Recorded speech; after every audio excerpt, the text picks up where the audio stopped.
तो आज के सेशन में हम यूनिट 5 कवर करने वाले हैं। यूनिट 5 हमसे मेनली डील करता है डैमेजेस के बारे में। मतलब मैंने कॉन्ट्रैक्ट को तोड़ दिया तो मेरे ऊपर फाइन लगेगा क्या, या सामने वाले ने मेरा कॉन्ट्रैक्ट तोड़ दिया तो सामने वाले पे जो फाइन लगेगा उसके बारे में डील करता है यूनिट 5।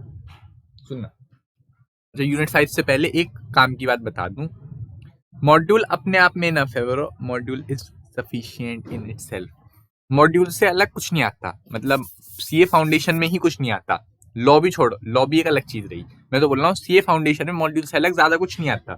हाँ, क्वेश्चन अलग आते हैं, कॉन्सेप्चुअली अलग आते हैं। कॉन्सेप्चुअली बोल रहा हूँ, मतलब कॉन्सेप्ट ज्यादा लग रहा होता है उनपे, वरना कुछ ऐसा क्वेश्चन नहीं आ सकता जो आपने देखा ही ना हो, सुना ही ना हो, मॉड्यूल में उसके बारे में जिक्र ही ना हो। कॉन्सेप्ट वही रहता है, कॉन्सेप्ट तो मॉड्यूल का ही रहेगा, चाहे क्वेश्चन एक आध अलग भी आ जाए। मैं मतलब ये मान के चलो आप कि 300 से 350 नंबर तक का पेपर मॉड्यूल से ही आता है, चारों सब्जेक्ट को मिला के। क्योंकि देखो लॉ में क्या ही आ जाएगा मॉड्यूल से अलग, लॉ तो लॉ है, जो लॉ है वो है, जो नहीं है वो नहीं है। तो मतलब मॉड्यूल से ही आता है। केस स्टडी आती है, मना नहीं कर रहा, केस स्टडी एक अलग चीज है ही ना। कॉन्सेप्ट पूरा मॉड्यूल का ही होता है, एक भी चीज ऐसी नहीं होगी जो मॉड्यूल से अलग आ जाए। ठीक, अकाउंट के पेपर में जनरली ऐसा दिखा जाता है कि पूरा पेपर मॉड्यूल से आता है ज्यादातर। इलस्ट्रेशन वगैरह उस पर डिजिट वगैरह चेंज कर देते हैं, लेकिन ज्यादातर चीजें मॉड्यूल से ही रहती हैं। अब इको बिजनेस में क्या ही दे देंगे, इको बीसीके में क्या ही दे देंगे अलग मॉड्यूल से।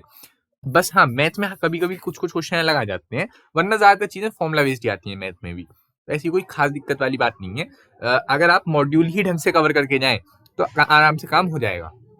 अब सुनो सर, हमें तो मॉड्यूल की लैंग्वेज ही नहीं समझ में आती, लॉ में क्या करें, मॉड्यूल की लैंग्वेज ही बड़ी टफ है। मैं भी तो पढ़ा रहा हूँ साथ साथ में, पढ़ो ना, साथ साथ में टिक तो करो। देखो देखो देखो देखो, साइड साइड में इन्होंने इतनी जगह दे के रखी है, यहाँ यहाँ ये सब, ये जगह किस दिन काम आएगी, क्योंकि दे के रखी है आपके लिखने के लिए ना। मैंने आपसे कल जो वीडियो बनाया था नोट्स के ऊपर, उस पर ही बोला था कि आप कॉपी पे नोट्स मत बनाइए, मॉड्यूल पे बनाओ ना।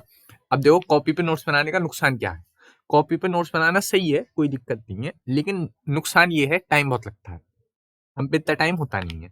इतना टाइम होता तो हमारे सीए फाउंडेशन टॉपर नहीं होते क्या। तो मतलब इतना टाइम होता भी नहीं है कि कॉपी वॉपी पे नोट्स बनाए हैं। दूसरी बात ये, जब हमें मॉड्यूल से ही पढ़ना है, मॉड्यूल की ही लैंग्वेज लिखनी है, क्यों छापे बेकार में, क्यों लिखना, जब यहाँ पे मैं हाईलाइट कर सकता हूँ।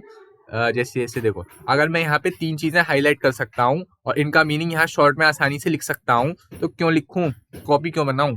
अलग अलग कॉपी बना के क्या फायदा होगा ये बताओ, क्यों टाइम बेकार करना है।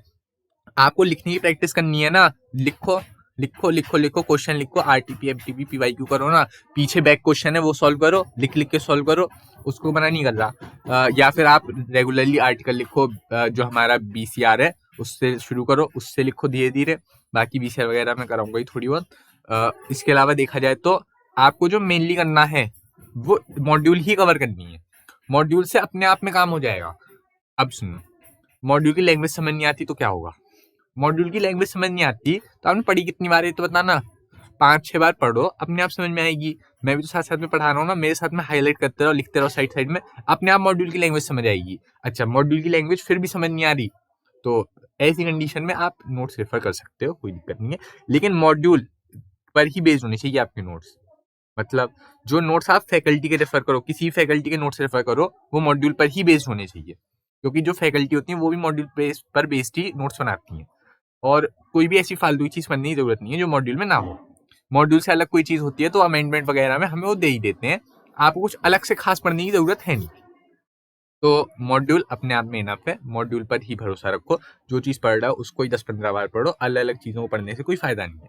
अब आप लोगों का एक सवाल आएगा, आप ये बोला था 4-5 मटेरियल को यूज करके नोट्स बनाओ। तो जनाब 4-5 मटेरियल से मेरा मतलब था आरटीपी एमटीपी पीवाईक्यू, इन सब चीजों को देखो। इसके अलावा देखा जाए तो अगर आपको कहीं और से नोट्स रेफर करने भी हैं, करने ही क्यों है ये तो बताओ।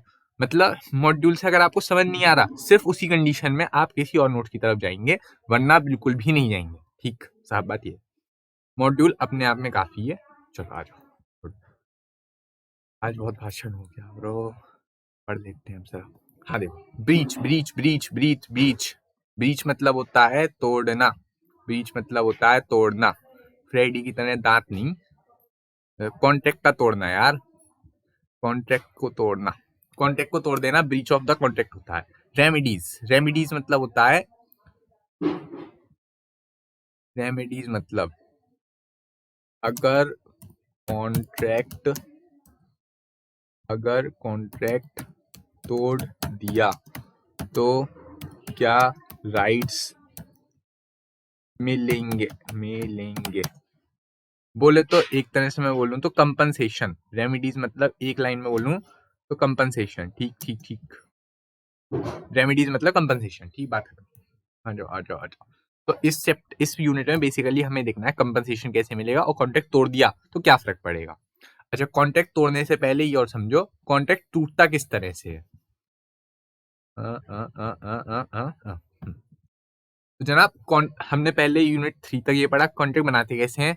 यूनिट 4 में पढ़ा कि कॉन्ट्रैक्ट डिस्चार्ज कैसे होता है और कॉन्ट्रैक्ट वो कैसे होता है, टूटता कैसे है। अब हम ये पढ़ेंगे कॉन्ट्रैक्ट तोड़ दिया तो क्या होगा। हमने ये पढ़ा यूनिट 3 तक कॉन्ट्रैक्ट बनाते कैसे हैं। अच्छा, कॉन्ट्रैक्ट बन गया, कोई दिक्कत नहीं है। यूनिट 4 में हमने उसे कंप्लाई करवा दिया, मतलब फॉलो करवा दिया।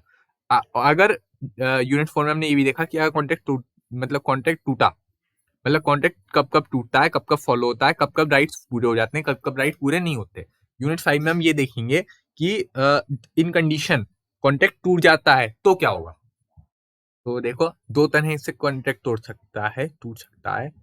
एक तो होता है अपना एंटीसिपेटरी ब्रीच और एक होता है एक्चुअल ब्रीच। यानी एक्चुअल में तोड़ देना और एंटीसिपेटरी तरीके से तोड़ देना। अभी बता रहा हूँ, एक मिनट। ओके।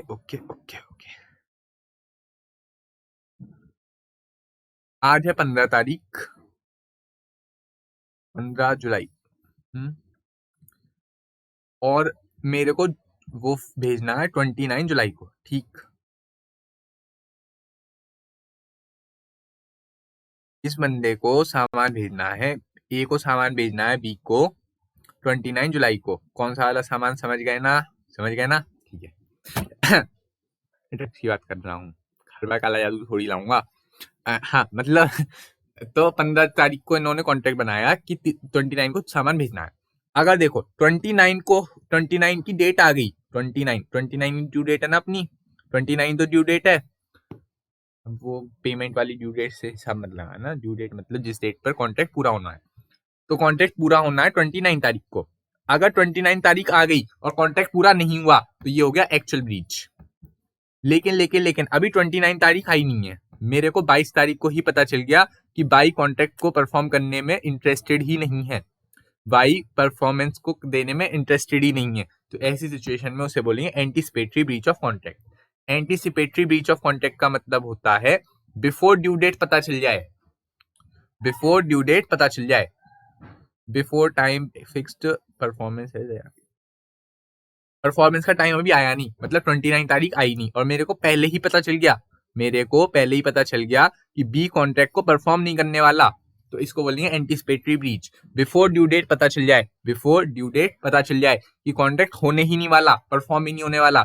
अगर बंदा अनविलिंगनेस दिखा दे बिफोर टाइम अराइव्ड, 29 तारीख आने से पहले, परफॉर्मेंस का टाइम आने से पहले, मतलब 29 तारीख आने से पहले अगर वो बंदा मना कर दे या किसी तरह से मना करवा दे, इसको बोलेंगे एंटीसिपेटरी ब्रीच ऑफ कॉन्ट्रैक्ट। लेकिन अगर 29 तारीख आ गई और फिर उसने नहीं करा, उसको बोलेंगे एक्चुअल ब्रीच ऑफ कॉन्ट्रैक्ट। देखो ये एग्जांपल देके रखा है इन्होंने, मेरे एग्जांपल से तो चोरी करके इन्होंने एग्जांपल बनाए हैं।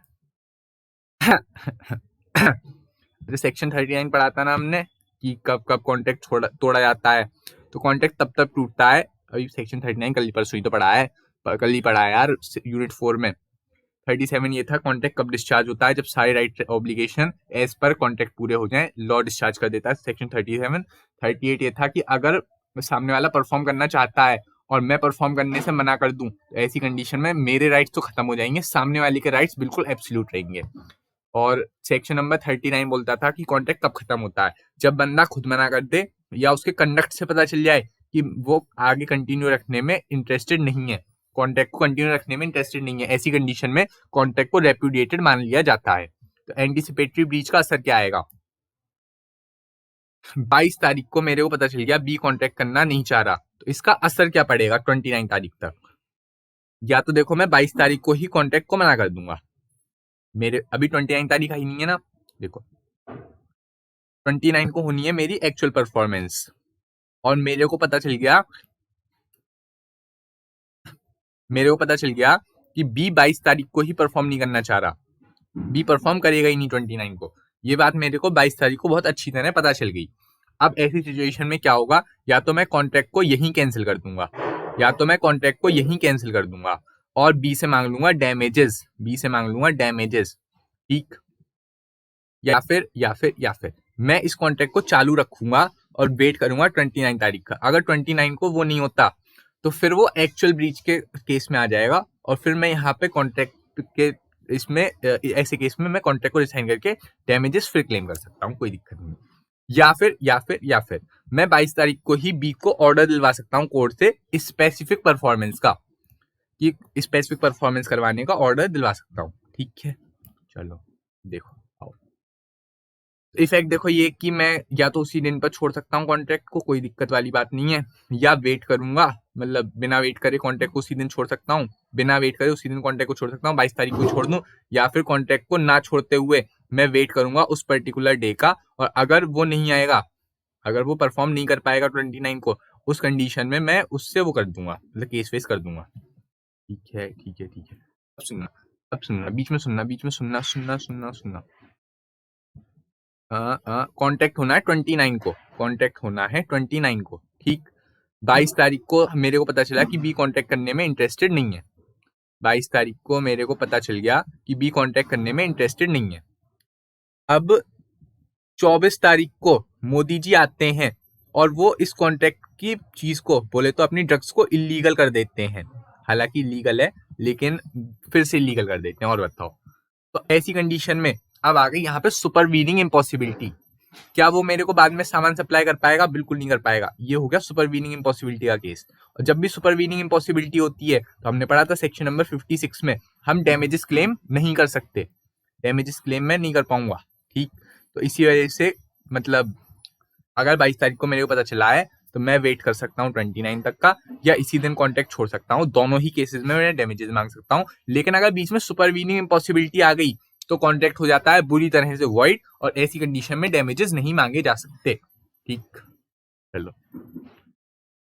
ओके ये चीज देखो, समझा? नहीं कुछ रह गया ना बीच में, कुछ तो भी रह गया, और कुछ तो भी रह गया। क्या रह गया? नहीं चलो कुछ नहीं रहा, छोड़। अब देखो कॉन्ट्रैक्ट अगर मैंने तोड़ दिया, तो मेरे को क्या क्या मिल सकता है? मैं डैमेजेस क्लेम कर सकता हूँ सामने वाले से, मतलब मेरे को 1000 रुपए की पानी की बोतल मिल रही थी, 1000 रुपए की मैंने पानी की बोतल खरीदी थी। जब मैंने उस बंदे से कॉन्टेक्ट करा तो मेरे को 1000 रुपए में 100 पानी की बोतल मिल जाती, यानी 10 रुपए की एक बोतल, 100 बोतल हो गई, 1000 रुपए की बोतल हो गई। अब जब मैंने उससे कॉन्टेक्ट करा तो 1000 रुपए ही मिल रही थी, वो बंदा मेरे को 1000 रुपए में सप्लाई कर रहा था। लेकिन बाद में उस बंदे ने मेरे को कॉन्ट्रैक्ट देने से मना कर दिया, मेरे को 1000 रुपए में बोतल देने से मना कर दिया। जब मैंने बाजार से बोतल खरीदी तो बाजार से मेरे को बोतल मिली 1500 रुपए की।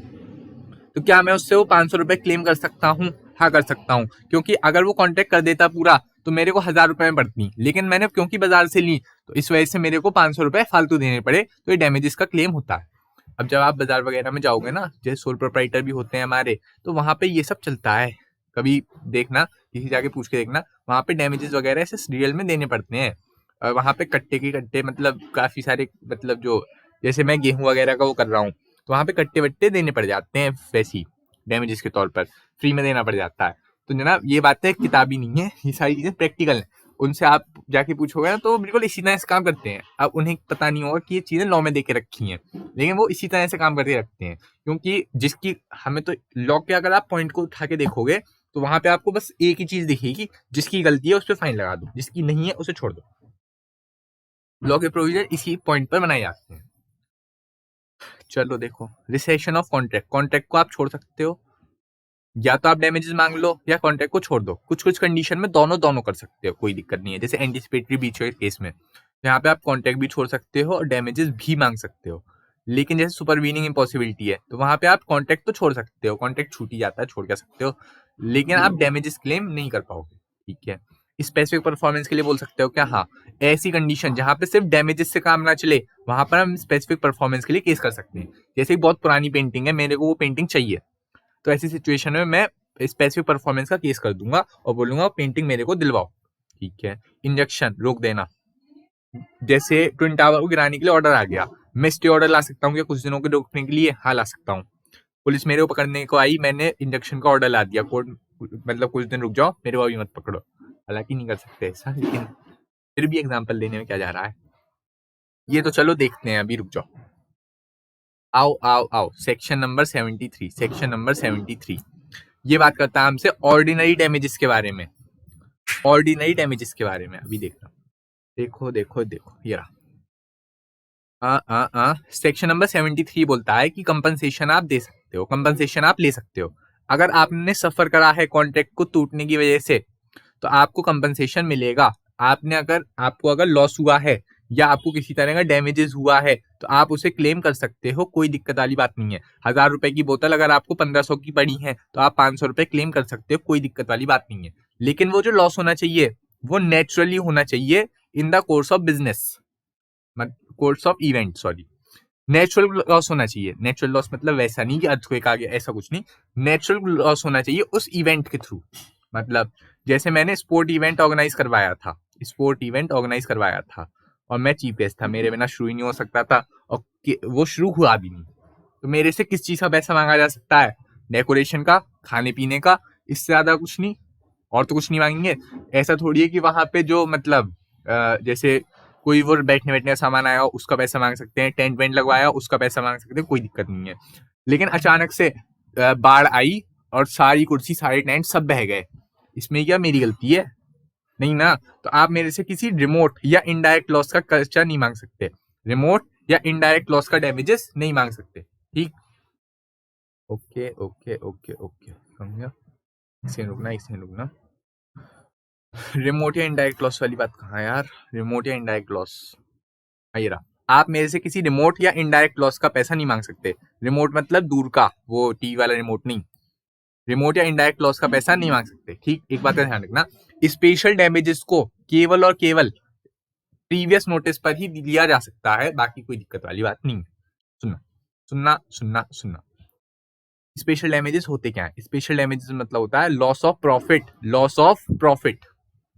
जैसे मैंने एग्जांपल दिया था आपको पानी की बोतल वाला, 1000 रुपए की बोतल है, आपने कॉन्ट्रैक्ट पूरा नहीं करा, इस वजह से वो मेरे को पड़ी 1500 की, मैं आपसे 500 रुपए क्लेम कर सकता हूँ। ये हो गए मेरे ऑर्डिनरी डैमेजेस, देखो नीचे ऑर्डिनरी डैमेजेस। लेकिन वो 1000 रुपए की बोतल मेरे को आज भी 1000 रुपए की ही पड़ी, वो 1000 रुपए की बोतल मेरे को आज भी 1000 रुपए की पड़ी, तो क्या मैं आपसे डैमेजेस मांग सकता हूँ? अब नहीं मांग सकता। ठीक, इसी का थर्ड एग्जाम्पल और सुनना। 1000 रुपए की ऐसी बोतल थी जो मेरे को बेचनी थी 1700 रुपए में। 1000 रुपए की ऐसी बोतल थी जो मेरे को बेचनी थी 1700 रुपए में, और बाजार में वैसी बोतल कहीं मिलती नहीं है, केवल आप ही उस बोतल को सप्लाई कर सकते थे। मैंने सामने वाले से बोल के रखा था कि मेरे को बोतल मिल जाएंगी थोड़े दिनों में आपसे और मैं कॉन्ट्रैक्ट को पूरा कर दूंगा। ठीक, अब सुनना सुनना सुनना सुनना। मेरे को 1700 रुपए की वो बोतल देनी थी किसी तीसरे बंदे को, और आप मेरे को बोतल सप्लाई करने वाले थे, कहीं और से मेरे को बोतल मिल ही नहीं सकती थी। अब बोतल थी 1000 रुपए की। अब मैंने आपको बताया ही नहीं कि मेरे को सामने वाले को बोतल सप्लाई करनी है, और वो बोतल आप मेरे को सप्लाई नहीं कर पाए, आपने वो बोतल बाद में कभी सप्लाई करी, तो क्या मैं आपसे वो पैसा क्लेम कर सकता हूँ प्रॉफिट का? नहीं कर सकता। पूछो क्यों? लॉस ऑफ प्रॉफिट को आप क्लेम नहीं कर सकते जब तक आपने बता के ना रखा हो, जब तक आपने प्रीवियसली नोटिस ना दे रखा हो, जब तक आपने प्रीवियसली बता ना रखा हो कि मेरे को कॉन्ट्रैक्ट पूरा करना है, तब तक आप फालतू पैसा नहीं क्लेम कर सकते, लॉस ऑफ प्रॉफिट क्लेम नहीं कर सकते। मैं प्रॉफिट का लॉस नहीं ले सकता। सुनना, ओके ओके, सुनना। अगर मैंने आपको बता के रखा था कि मेरे को 1 महीने के अंदर अंदर बोतल चाहिए क्योंकि मेरे को आगे भी सप्लाई करनी है, मेरे को 700 का प्रॉफिट हो रहा है, अब ऐसी कंडीशन में मैंने आपको पहले से बता के रखा है, तो मैं आपसे लॉस ऑफ प्रॉफिट को बिल्कुल बिल्कुल कवर कर पाऊंगा, मैं आपसे वो 700 रुपए कवर कर पाऊंगा, कोई दिक्कत वाली बात यहाँ पे नहीं है। तो स्पेशल जो होता है स्पेशल डैमेजेस में हम लॉस ऑफ प्रॉफिट को कवर कर लेते हैं, मतलब 700 रुपए जो फालतू थे उन्हें हम कवर कर सकते हैं। एक बार दोबारा सुन लो, पूरी क्लैरिटी आ जाएगी। सबसे पहले तो मैं बात करूं, मेरे को 1000 रुपए की चीज पड़ी 1500 की, 500 रुपए मैं आपसे क्लेम कर सकता हूँ, ये हो गए मेरे ऑर्डिनरी डैमेजेस। लेकिन अगर मैं आपसे बोलूं कि 1000 रुपए की चीज बाद में 1000 की पड़ी, तो ऐसी कंडीशन में मैं आपसे डैमेजेस क्लेम नहीं कर पाऊंगा। अब सुनना, तीसरी कंडीशन, आप मेरे को आप मेरे को बोतल सप्लाई करने वाले थे 1000 रुपए की, जो मैं बेचने वाला था 1700 की। बाजार से कहीं और से वो बोतल मिल ही नहीं सकती, केवल आप ही सप्लाई कर सकते हो। अब सुनना, ऐसी सिचुएशन में मैं वो सामान सप्लाई नहीं कर पाया और आपको पता भी नहीं था कि मेरे को आगे सप्लाई करनी है। आपको नहीं पता था, इसलिए मैं आपसे वो 700 रुपए क्लेम नहीं कर सकता। अगर आपको पता होती कि मेरे को आगे सप्लाई करना है और फिर आप जानबूझकर डिले करते, तो ऐसी सिचुएशन में 700 रुपए मैं आपसे ले लेता। लॉस ऑफ प्रॉफिट को हर कंडीशन में कवर नहीं किया जा सकता। लॉस ऑफ प्रॉफिट को केवल तभी कवर किया जा सकता है जब आपको पता हो कि ऐसा लॉस होने वाला है, या आपको मैंने बता के रखा हो कि ऐसा ऐसा मेरे को सप्लाई करना है, मेरे को सामान चाहिए। ठीक, चलो चलो चलो, देखो, हाँ हाँ, तो ये रहा जनरल या ऑर्डिनरी डैमेज। जनरल या ऑर्डिनरी डैमेज, जनरल या ऑर्डिनरी डैमेज बोले तो 1000 रुपए की बोतल की 500 रुपए फालतू ले ली, मतलब 1000 की बोतल की 500 फालतू ले लिए, वो ऑर्डिनरी। अभी तो पढ़ा सेक्शन नंबर 73 हमसे ऑर्डिनरी डैमेजेस के बारे में ही बात करता है। 73 वाला सेक्शन जो हमने ऊपर पढ़ा ना, ये सब ऑर्डिनरी डैमेज तो फालतू चीजों के लिए, लॉस, रिमोट या इनडायरेक्ट लॉस के लिए कवर नहीं कर सकते, लॉस ऑफ प्रॉफिट नहीं ले सकते। अगर आपने पहले से बता के नहीं रखा है तो आप स्पेशल डैमेजेस भी क्लेम नहीं कर सकते। स्पेशल डैमेज होता है लॉस ऑफ प्रॉफिट को रिकवर करना। लॉस ऑफ प्रॉफिट जो होता है स्पेशल डैमेज के तहत आता है। लॉस ऑफ प्रॉफिट जो होता है वो स्पेशल डैमेज के तहत आता है। ठीक, लॉस ऑफ प्रॉफिट यहाँ पे आता है। ये वाला एग्जांपल थोड़ा सा सही नहीं लग रहा मेरे को, एक सेकेंड। हाँ, तो लॉस ऑफ प्रॉफिट जो होता है हमारा वो स्पेशल डैमेजेस के तहत आ जाता है, कोई दिक्कत वाली बात नहीं है। ये वाला एग्जांपल आप पढ़ सकते हो, मैं नहीं पढ़ूंगा। जो हाँ देखो, case study case study case study case study, ये वाला पॉइंट केस स्टडी का सॉरी। ए ने मशीन दी बी को, ए ने मशीन दी बी को, ठीक, ए ने मशीन दी बी को। बी कौन है? कैरियर। बी कौन है? कैरियर, इधर से उधर सामान ले जाने वाला। एक कैरियर होता है और दूसरा कैरियर। कैरियर कैरियर स्पेलिंग सही है क्या? मैं खुद भूल गया। हाँ, मतलब ऐसी कुछ होती है यार, कैरियर। मैं कैरियर की स्पेलिंग भूल गया, थोड़ा ऐसी मतलब होती है वो कैरियर। वो अब जैसे आप सीएस से कैरियर बनाओगे वो चीज। ये वाला कैरियर मतलब है ट्रांसपोर्टेशन से, ये वाला कैरियर मतलब ट्रांसपोर्टेशन। ठीक, तो बी कैरियर है और ए ने सामान दिया है बी को। ठीक, अब सुनना, कौन गया, हाँ। ए ने बताया बी को कि मिल बंद हो जाएगी इस मशीन की वजह से। बी ने बिना मतलब में यहाँ वहां गाड़ी रोक दी, मशीन आ गई, और ए को लॉस हो गया गवर्नमेंट के प्रॉफिट का। गवर्नमेंट से कॉन्ट्रैक्ट मिलना था जिसके प्रॉफिट का वो हो गया। ठीक, अब क्या ए बी से पैसा मांग सकता है? नहीं मांग सकता, क्योंकि ये तो स्पेशल टाइप का लॉस है ना, ये तो प्रॉफिट का लॉस है, ये तो प्रॉफिट का लॉस है, इसे बिना बताए नहीं मांगा जा सकता। अगर हाँ बी को बता के रखा होता ए ने, तो ऐसी कंडीशन में वो लॉस मांग सकता था। क्या हो रहा है यार ये? एक मिनट रुकना, एक सेकंड। ओके ओके ओके, ये रहा ए और ये रहा अपना बी। ए ने बी को सामान दिया, मशीन दी, ठीक। अब बी ने क्या करा? बिना मतलब में डिले कर दी।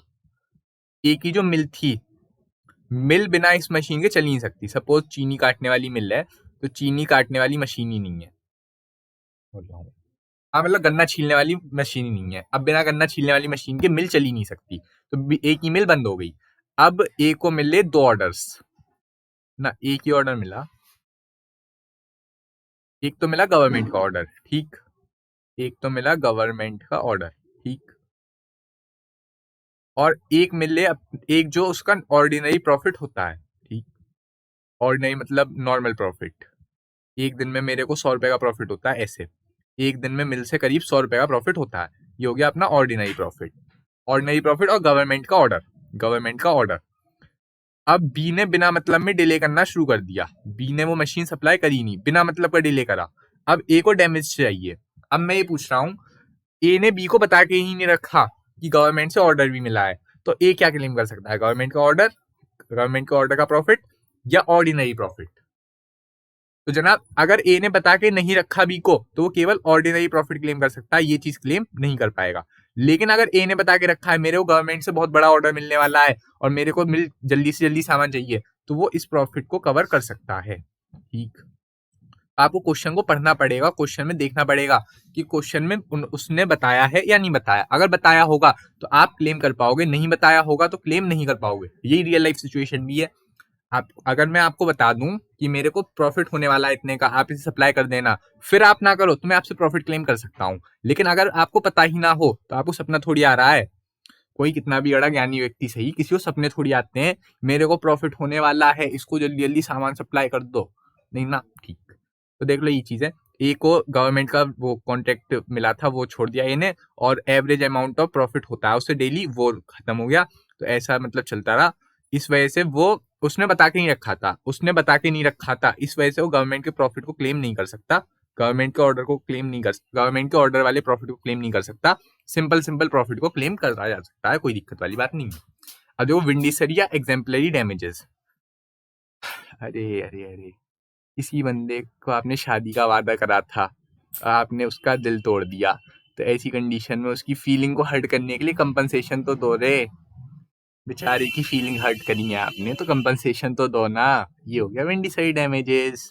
अच्छा सुनो, कई बार ऐसा होता है कि बैंक में पैसा होने के बाद भी आपका चेक रॉन्गफुली डिसऑनर हो जाता है, इससे इज्जत खराब होती है आपकी मार्केट में, तो आप उनसे डैमेजेस क्लेम कर सकते हो। लेकिन हाँ एक बात देखना, हाँ, अगर आप नॉन ट्रेडर हो, मतलब आपका सेविंग अकाउंट वगैरह है, मतलब आपकी ट्रेडिंग एक्टिविटी नहीं है, आप बाजार में कोई काम नहीं करते हो, आपने एक सिंपल चेक दिया था घर के काम के लिए, तो ऐसी सिचुएशन में आपको ज्यादा बड़ा डैमेजेस नहीं मिलेगा। लेकिन अगर कोई बिजनेसमैन है तो उस बिजनेसमैन की तो पूरी रेपुटेशन खराब होती है। सोचो, वो लोग उधार देने से डरेंगे कि इसका चेक तो बाउंस हो जाता है, तो ऐसी सिचुएशन में आपको मतलब बैंक से आप डैमेजेस क्लेम कर सकते हो। यह आ जाता है विंडीसरी या एग्जाम्पलरी डैमेजेस में। तो ऐसे चेक रोज रोज थोड़ी डिस्काउंट होते हैं, कभी कभार हो जाता है गलती से। बैंक भी तो मतलब बैंक में भी तो मशीन वगैरह ही है, कभी गलती हो ही जाती है यार। नॉमिनल डैमेजेस, नाम के डैमेजेस, नाम मात्र के। देखो देखो देखो, पूरे 1 रुपए का डैमेज होता है ना बचपन में, कि बच्चे को लग जाती है तो जमीन को मार देते हैं, वो वाला हिसाब है।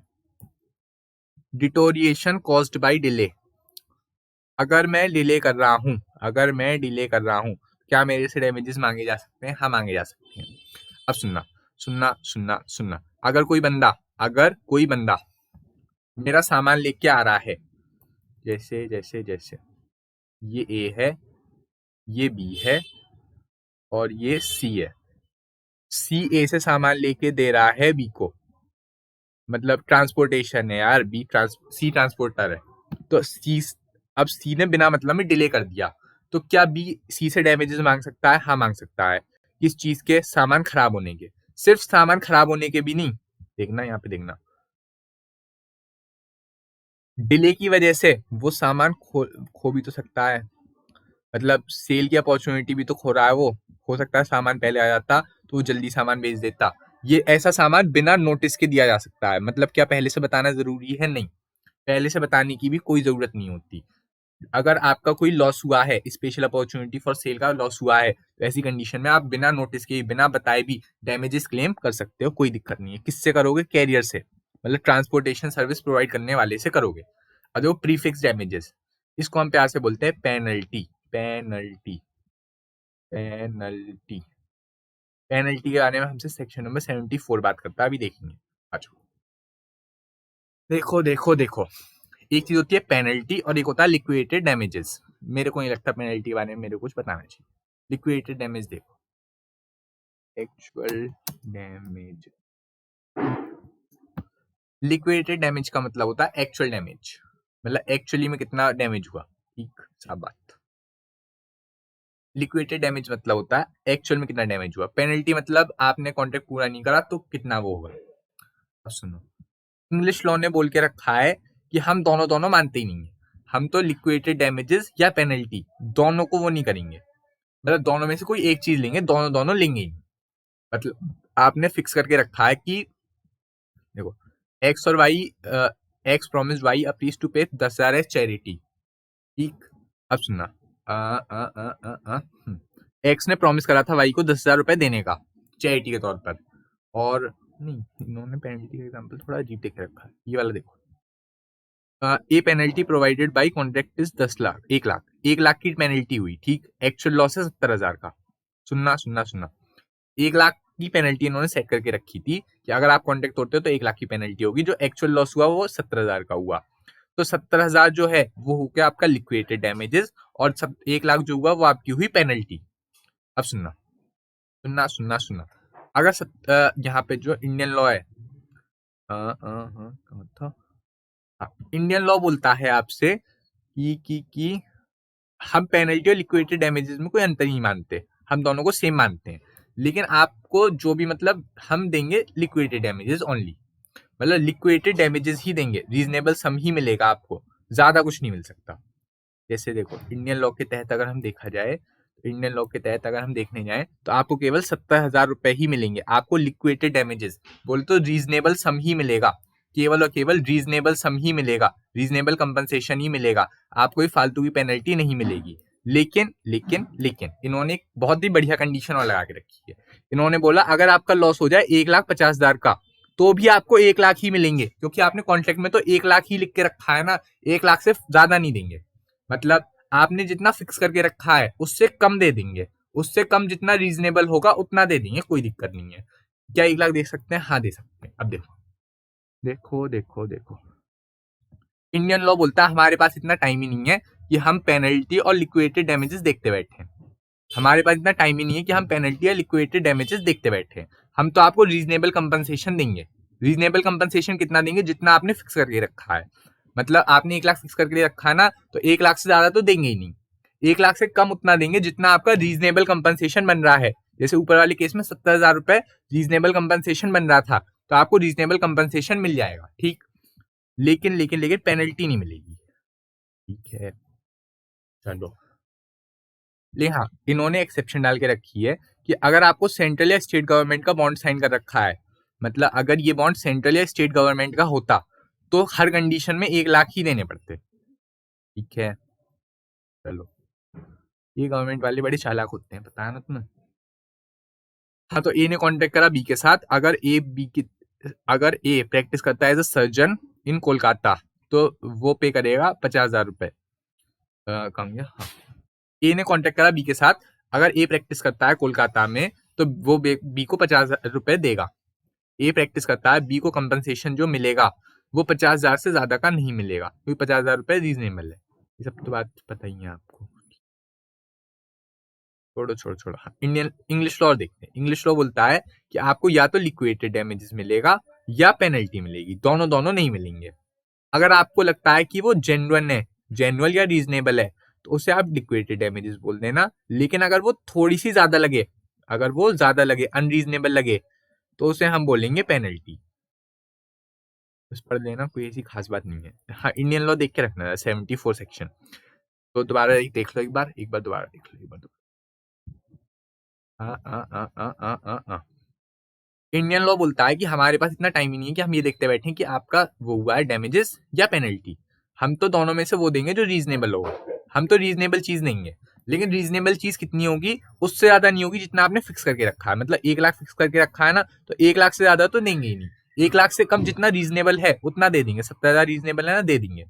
अगर लॉस 1,50,000 का हो तो भी उससे ज्यादा नहीं देंगे जितना आपने फिक्स करके रखा है, ठीक। ये वाला एग्जाम्पल पढ़ लेना, सब क्लियर हो जाएगा अपने आप।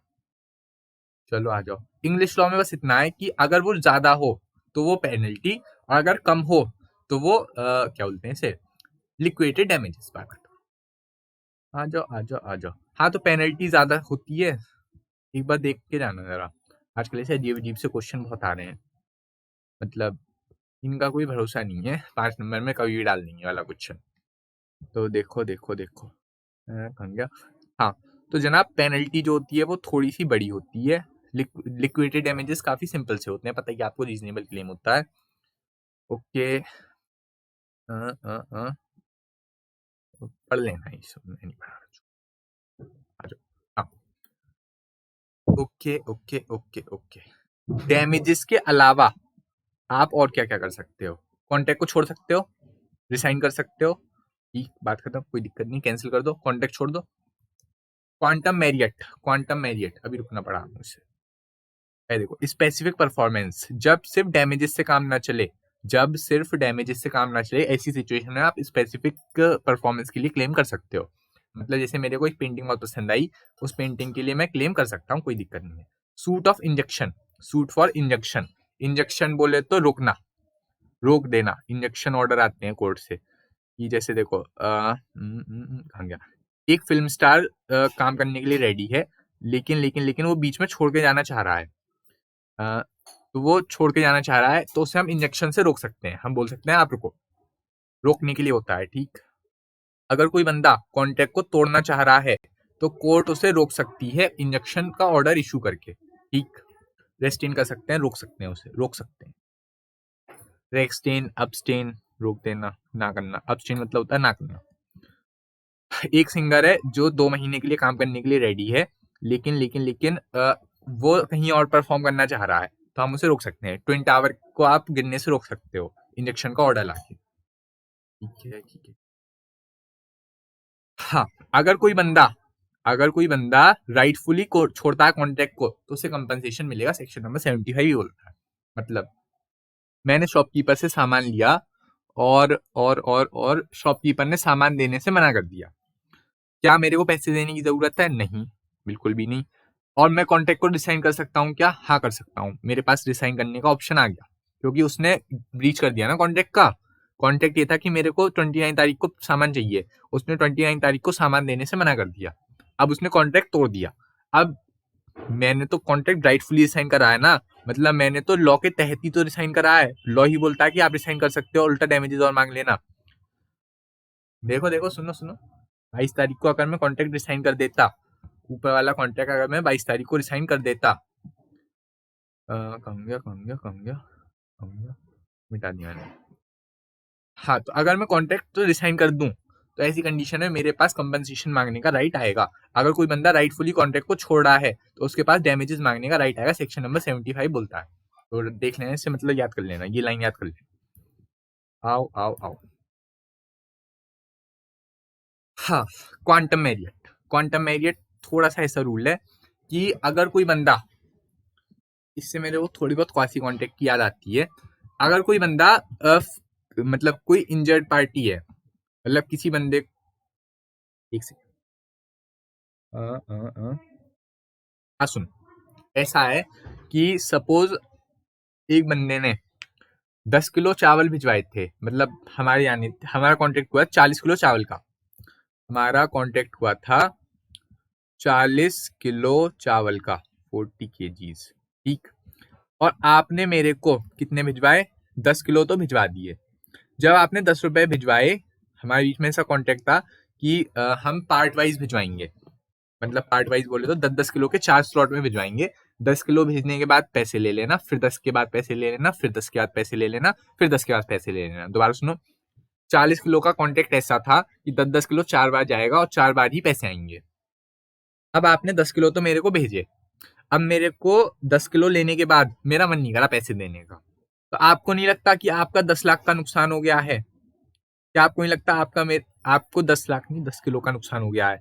तो ऐसी कंडीशन में लॉ बोलता है कि अगर किसी चीज के लिए रेम्यूनरेशन फिक्स करके नहीं रखी, या आपको नुकसान हुआ है किसी चीज का, आपने किसी पार्टी को फायदा पहुंचाया कॉन्ट्रैक्ट के तहत, और वो कॉन्ट्रैक्ट रेप्यूडिएट हो जाए, अगर वो कॉन्ट्रैक्ट डिस्चार्ज हो जाए, अगर वो कॉन्ट्रैक्ट रेप्यूडिएट हो जाए, और जिस पार्टी गलती नहीं है, क्या आपको लगता है आपकी गलती है? यहाँ पे आपने 10 किलो चावल भिजवाई, ये आपकी गलती है? नहीं ना, आपकी गलती नहीं है, उल्टा सामने वाली की गलती है। तो ऐसी सिचुएशन में आप उससे कंपनसेशन क्लेम कर सकते हो, आपको वो डैमेजेस मांग सकते हो। ये डैमेजेस जो होते हैं कंपनसेटरी नेचर, वो डैमेजेस जो होते हैं कंपनसेशन के लिए होते हैं। डैमेजेस जो हमने ऊपर पढ़े, ये सब आपको कंपनसेशन दे रहे थे, आपका जो लॉस हुआ उसे कवर कर रहे थे। ऊपर जो डैमेजेस पड़े वो आपके कंपनसेशन दे रहे थे, मतलब आपके लॉस को रिकवर कर रहे थे। लेकिन ये होता है रेस्टिट्यूटरी इन नेचर। रेस्टिट्यूटरी मतलब होता है कि इससे आपको पैसे मिली तो रहे हैं, आपको अपने 10 किलो के ही तो पैसे मिल रहे हैं, आप रेस्टिट्यूट तो कर पा रहे हो अपने पैसों को, अपनी चीज का वो रिकवरी तो कर पा रहे हो। तो ये होते हैं रिकवरेबल इन नेचर, ठीक। इसके लिए हम रीजनेबल कंपनसेशन देते हैं। जैसे देखो, जब एक पर्सन ने 12 बोतल विस्की की ऑर्डर करी तो उससे 2 बोतल मिल गई ब्रांडी की, उसने एक्सेप्ट भी कर लिया, तो उससे ब्रांडी की बोतल के भी प्राइस देने पड़ेंगे। मतलब मैंने विस्की की 12 बोतल मंगाई थी, 10 बोतल आई ब्रांडी की और 10 बोतल आ गई विस्की की और 2 बोतल आ गई ब्रांडी की, तो मेरे को सबके पैसे देने पड़ेंगे क्या? हाँ, सबके पैसे देने पड़ेंगे। मैंने उस ऑर्डर का एक्सेप्ट कर लिया, ऐसी सिचुएशन में मेरे को उसके पैसे भी देने पड़ेंगे। मेरा एग्जाम्पल नहीं है, सामने देखो इंस्टीट्यूट ने दे के रखा है। ऐसे मत बोलना कि विस्की पिला रहा है हमने, ना ना ना, बिल्कुल कुछ नहीं, ऐसा कुछ नहीं। खैर छोड़ो। हाँ तो जनाब केक आया, मेरा बर्थडे था अभी 4 दिन पहले, केक आया था। आया नहीं था यार, लाए नहीं है लोग, क्या करूँ मैं। तुम्हें पता है कि बजट हिला हुआ है मेरा, कोई दिक्कत वाली बात नहीं है। तो केक आएगा, केक आ गया, मैंने केक काट लिया। बाद में पता चला मैं तो चॉकलेट केक मंगाया था, आ गया है पाइनएप्पल का केक। पाइनएप्पल केक किसी को पसंद नहीं आया, सब लोग उल्टी कर रहे हैं। अब ऐसी सिचुएशन में क्या मेरे को पैसे देने पड़ेंगे केक के? हाँ देने पड़ेंगे, क्योंकि मैंने केक खा लिया। नहीं खाता और ऐसे कैसा वापस कर देता, कॉन्ट्रैक्ट रेपुडिएट होता, कॉन्ट्रैक्ट वॉइड होता, और मेरे को पैसे भी देने पड़ते। लेकिन सामने वाले बंदे का नुकसान तो हुआ ना यहाँ पे, कॉन्ट्रैक्ट वॉइड थोड़ी हुआ। मतलब हाँ देखो कॉन्ट्रैक्ट वॉइड तो है, कॉन्ट्रैक्ट तो आज भी वॉइड है कि हमारा जो कॉन्ट्रैक्ट वो था, जो हमारा कॉन्ट्रैक्ट था चॉकलेट केक का, और आ गया पाइनएप्पल केक, तो ऐसी सिचुएशन में कॉन्ट्रैक्ट वॉइड ही तो हुआ। कंसेंसस दैट ईडमी नहीं बैठी, कंसेंट ही नहीं बैठी, कंसेंट नहीं बैठी तो कॉन्ट्रैक्ट फ्री कैसा, फ्री कंसेंट कैसी, फ्री कंसेंट के बिना कॉन्ट्रैक्ट कैसा। सेक्शन 10 याद करो, ठीक है। और सेक्शन 13 भी, 13 बोलता है कंसेंसस कंसेंट के बारे में, same thing in same manner. अगर सेम थिंग सेम मैनर में ना हो तो वॉइड। सेक्शन 10 में इसेंशियल देके रखे हैं कॉन्ट्रैक्ट के, कॉन्ट्रैक्ट कब कब वैलिड होता है, तो जब दो पार्टी हो, सर्टेनिटी ऑफ मीनिंग हो, और ये सब छोटी मोटी बातें, छोड़ छोड़। ग्रेटिटुअसली ना दिया गया हो, जो विस्की आई थी क्या वो ग्रेटिटुअसली आई थी, क्या मेरे लिए दिल से आई थी, क्या मेरे मतलब मैं इतना बड़ा इंसान हूँ कि मेरे लिए फ्री में लोग विस्की भेजें? नहीं ना, मैं कौन सा वोट दे सकता हूँ? वैसे भी तुम्हें बताया मैं तो 12 साल का हूँ, माइनर हूँ, मेरे लिए विस्की कैसे आ सकती है? चलो, एक्सप्रेस या इम्प्लाइड कॉन्ट्रैक्ट तो बिना कॉन्ट्रैक्ट के कैसे काम चलेगा, लेकिन रेम्यूनरेशन की कोई बात ना करी गई हो। क्या आपको लगता है, यहाँ पे देखना, यहाँ पे देखना, 12 बोतल जो विस्की की आई थी, 12 बोतल जो विस्की की आई थी, क्या मैंने विस्की के प्राइस डिसाइड करके रखे होंगे? हाँ रखे होंगे, कोई दिक्कत नहीं है। लेकिन ये 2 बोतल जो ब्रांडी की आ गई गलती से, क्या इनके प्राइस हमने डिसाइड कर रखे होंगे? नहीं, इनके प्राइस थोड़ी डिसाइड कर रखे होंगे, तो गलती से आ गई। लेकिन इनके लिए हमें पे करना पड़ेगा रीजनेबल प्राइस, तो रेम्यूनरेशन की कोई बात ही नहीं हुई थी यहाँ पर, लेकिन देना पड़ेगा रीजनेबल प्राइस, ठीक। जब एक पार्टी परफॉर्म करने से मना कर दे, ये वाला पॉइंट इस एग्जांपल में ही चलेगा, लेकिन जब कोई पार्टी मना कर दे तभी तो, मतलब जब कॉन्ट्रैक्ट रेपुडिएट हो ऐसी कंडीशन में ही तो काम चलेगा, ठीक है। हाँ, जिस पार्टी गलती ना हो उसने वो करा हो, बेनिफिट लिया हो, ठीक। जैसे मैंने 10 किलो चावल भिजवा दिए थे, जैसे मैंने 10 किलो चावल भिजवा दिए थे, कॉन्ट्रैक्ट डिविजिबल था क्या? 40 किलो 10-10 पार्ट, 10-10 किलो के 4 पार्ट में, हाँ डिविजिबल था। पार्टी नॉट इन डिफॉल्ट, मतलब मेरी पार्टी नॉट इन डिफॉल्ट, मतलब कोई ऐसा बंदा जिसकी गलती ना हो, जैसे मैंने केक खा लिया, तो केक खाने में क्या मेरी गलती थी? नहीं। Party not in default has enjoyed the benefit, मैंने बेनिफिट उठाया केक का, तो ऐसी सिचुएशन में मेरे को केक के पैसे देने पड़ेंगे, ठीक। लेकिन लेकिन सुनना, लेकिन आप खराब काम के लिए पैसे काट सकते हो। एग्जाम्पल लिख रहा हूँ, उसके बाद कुछ नहीं बोलूंगा। ए ओवर एक्टिंग का 150 रुपया काट लेना। आप अगर खराब काम कर रहे हो तो आप ओवर एक्टिंग के 150 रुपए काट सकते हो, कोई दिक्कत नहीं है। मतलब खराब काम के लिए आप पैसे काट सकते हो, कोई दिक्कत वाली बात यहाँ पे नहीं आती। आओ आओ आओ आओ, okay okay okay okay okay. ये तो देखो एंटीसिपेटरी बीच के बारे में समझाना है, वही कॉन्ट्रैक्ट, वही 22 तारीख वाला एग्जांपल दे देना कि 29 से पहले ही पता चल जाएगा। उसके अलावा अगर हम चाहें तो 22 तारीख कोई कॉन्ट्रैक्ट को छोड़ सकते हैं, कोई दिक्कत नहीं है, और डैमेजेस क्लेम कर सकते हैं, या फिर 29 तक वेट करो, उसके बाद डैमेजेस क्लेम कर देना साइन करके। अगर लेकिन 24 तारीख को सुपरवीनिंग इम्पॉसिबिलिटी आ जाए तो ऐसी सिचुएशन में कॉन्ट्रैक्ट हो जाता है वॉइड, और आप डैमेजेस वो नहीं कर सकते, और डैमेजेस क्लेम नहीं कर सकते।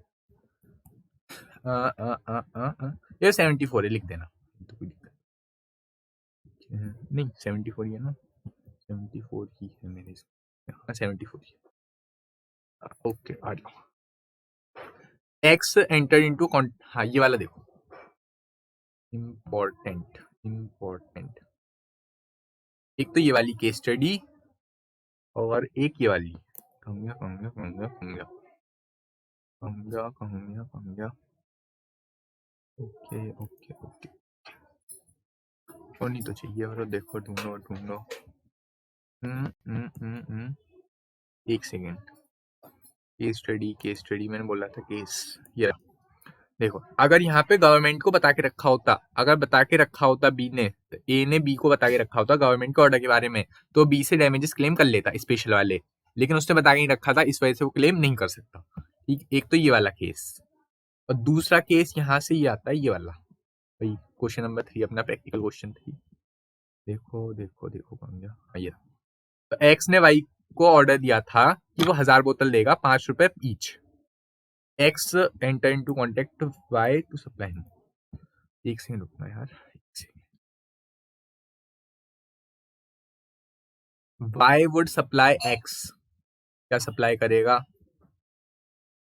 1000 बोतल, 1000 बोतल सप्लाई करेगा, कितने रुपए, 5 रुपए, एट द रेट 5 रुपए each, at the rate 5, at the rate 5। ठीक है, ठीक है। एक्स ने एंटर कर लिया जेड के साथ, जेड के साथ कांटेक्ट कर लिया, कितने रुपए का, जेड के साथ कांटेक्ट करा, नहीं रुकना रुकना सॉरी, एक minute.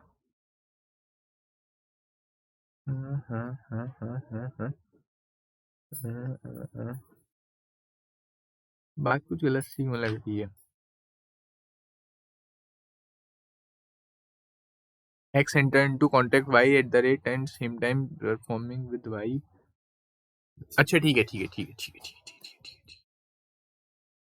X entered into a contact with Y to supply him 1000 बोतल at the rate 5 per बोतल to be delivered at specific time। X entered into contact with Z for the purchase of 1000 बोतल। अच्छा ठीक है sorry, ये गलती हो गई, ये गलती हो गई, ये गलती हो गई। एक्स सप्लाई नहीं करेगा, वो सॉरी वाई सप्लाई नहीं करेगा, एक्स सप्लाई करेगा वाई को बोतल, और वो जेड से लेगा, और वो जेड से बोतल लेगा, मतलब वो जेड से बोतल लेकर वाई को सप्लाई करेगा। जेड से वो बोतल ले रहा है 4.5 के रेट पर, जेड से वो बोतल ले रहा है 4.5 के रेट पर, मतलब 4.5 रुपए पर, और बेच रहा है 5 रुपए पर, मतलब लगाओ 5000 रुपए, और यहाँ पे लगाओगे तो आप पड़ेगा 4500 रुपए। ठीक है, कोई दिक्कत नहीं है। लेकिन बाद में क्या हुआ, जेड ने देने से मना कर दिया, जेड ने बोला मेरे पे बोतल बोतल है नहीं, एक्स को बोतल देने से साफ मना कर दी। अब ऐसी सिचुएशन में ये बताओ कौन गया, हाँ, वाई के कॉन्टेक्ट के बारे में एक्स ने बता के रखा है। कौन गया यार, लिखा होगा देखो,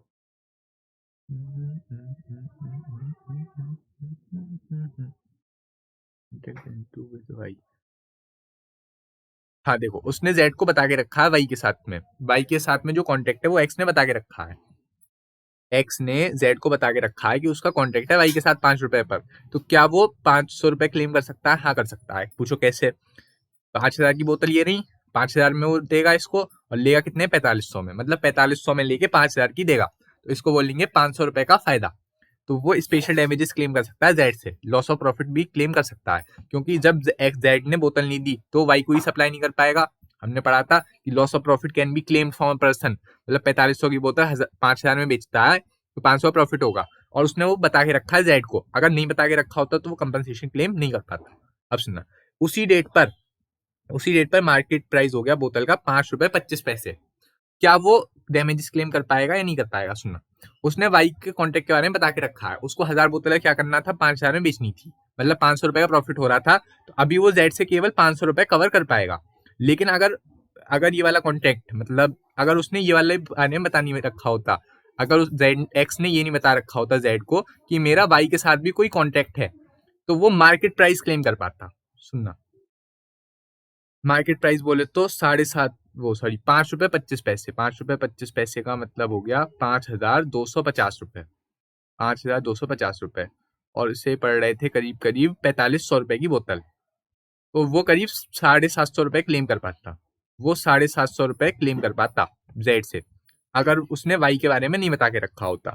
उसने वाई के बारे में बता के रखा है, इस वजह से वो केवल 500 रुपए क्लेम कर पाएगा। ठीक, चलो देखो ये दे के रखा है इन्होंने कि पहले तो आपको पता ही है कि हम प्रोविजन वगैरह लिखते हैं, 73 वाला सेक्शन लिखोगे पूरा, 73 लग रहा है, 4 और 5 का कोई लेना देना नहीं है, पेनल्टी की कोई बात ही नहीं हो रही जो 74 लगे। और आपको पता है डैमेजेस का क्वेश्चन यूनिट 5 से आएगा। यूनिट 5 में केवल 3 सेक्शन है, 73, 74, 75। 74 लग नहीं सकता, 75 तो सीधा सीधा ये है कि किसी बंदे ने राइटफुली कॉन्ट्रैक्ट छोड़ा हो तो उसे कंपनसेशन मिल सकता है। अगर ए ने 22 तारीख को ही कॉन्ट्रैक्ट छोड़ दिया तो बी से कंपनसेशन क्लेम कर सकता है, कोई दिक्कत नहीं है।